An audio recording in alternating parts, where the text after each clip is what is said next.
संगीत रेणुका का शैली से माफी न मांगने पर परेश ने उठाया बड़ा कदम।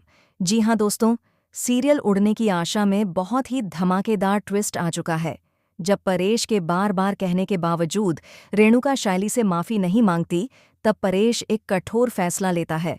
वह सबके सामने ऐलान करता है कि अब वह रेणुका से अपने सारे रिश्ते नाते तोड़ देगा और कभी भी उससे बात नहीं करेगा।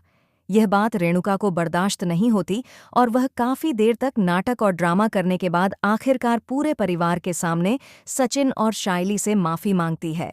हालांकि वह मजबूरी में झुकती है, लेकिन दिल से नहीं। शाइली को सबके सामने माफी तो मिल जाती है, लेकिन इसके बाद रेणुका अकेले में शाइली से कहती है कि मैंने यह सब कुछ परेश के सामने रिश्ते को बचाने के लिए किया है, वरना मैं तुमसे नफरत करती हूँ। नफरत। मैं तुमसे माफी कभी नहीं मांगूंगी, इसके लिए चाहे मेरी गर्दन भी क्यों ना काट दो। ऐसा सबक सिखाऊंगी तुम्हें कि तुम भी जिंदगी भर याद रखोगी। रेणुका की यह बात सुनकर शाइली अंदर ही अंदर टूट जाती है। वह बिल्कुल शॉक्ड हो जाती है।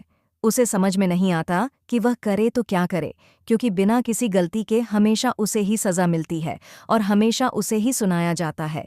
जिस गहनों की चोरी से उसका कोई वास्ता नहीं था, जिस गहने की चोरी तेजस ने की थी, जिसे रेणुका ने खुद चुरवाया था, उसका दोष भी शाइली पर डाला गया। शाइली के घरवालों पर इल्जाम लगाया गया। दूसरी ओर रेणुका की शाइली से नफरत की आग अब भी बुझने का नाम नहीं ले रही। अब वह शाइली से बदला लेने की सोच रही है, और यह बात शाइली को भी साफ साफ समझ में आ चुकी है कि रेणुका कभी नहीं सुधरेगी। वह चाहे जितना भी बदलने का दिखावा करे, लेकिन उसके मन में शाइली के लिए हमेशा जहर ही भरा रहेगा। अब रेणुका का नया नाटक शुरू हो चुका है। वह धीरे धीरे शाइली से बदला लेने के लिए अनशन पर बैठ जाती है।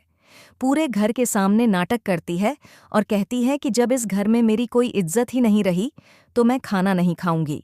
वह ड्रामा करती है, कहती है कि उसे सिर्फ न्याय चाहिए, लेकिन उसका असली मकसद शाइली से बदला लेना ही है।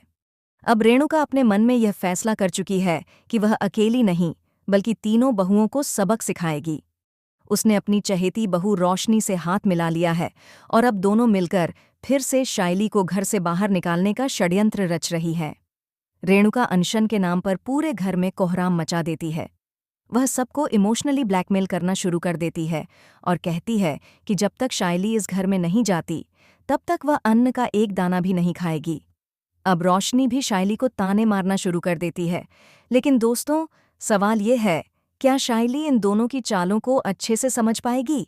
क्या परेश को कभी सच्चाई का एहसास होगा? क्या रेणुका का यह नया ड्रामा कामयाब हो जाएगा? ये सब कुछ बहुत ही इंटरेस्टिंग होने वाला है। इसे जानने के लिए वीडियो को लाइक करें और चैनल को सब्सक्राइब ज़रूर करें। धन्यवाद।